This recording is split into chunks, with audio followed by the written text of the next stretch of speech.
एक cave man यानी गार में रहने वाले आदमी को एक दिन एक आईना मिल जाता है।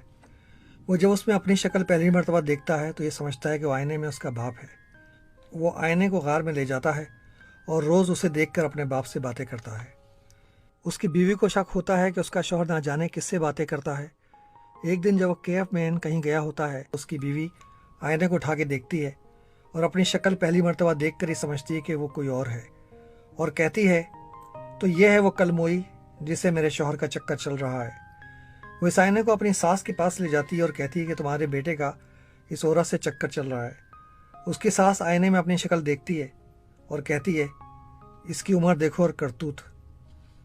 ये तो लतीफ़ा था, मगर हकीकत ये है कि बहुत कम लोग ऐसे हैं जो सच्चाई के आईने में अपनी शक्ल को पहचान सकें। हमेशा वो कोई और होता है जो गलती पर है। शायद इंसान जिसको सबसे बड़ा धोखा देता है वो खुद ही है। यूरोप में 300 साल तक सोसाइटी ने लाखों गरीब और लावारिस औरतों को अदालतों में ये साबित करके कि उनमें बुरी रूह समा गई है और वो विच यानी चुड़ैल हैं, जिंदा जलाकर मारा। माशरे में 300 साल तक ये घिनौना अमल जारी रहा और लोग ये नहीं देख सके कि वो जो कुछ कर रहे हैं वो गलत है।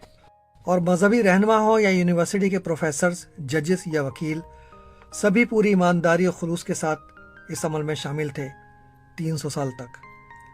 तो कभी कभी हमें आईने के सामने खड़े होकर ये कहना चाहिए कि हो सकता है मैं गलती पर हूँ, हो सकता है कि मैं बिल्कुल गलती पर हूँ, हो सकता है कि मैं मुकम्मल गलती पर हूँ, और इस बात का इम्कान है कि आप सही कह रहे हैं। I may be wrong, I may be very wrong, I may be hopelessly wrong, and you probably be right. किसी भी माशरे को या इस दुनिया को बेहतर बनाने के लिए शायद ये पहला कदम है।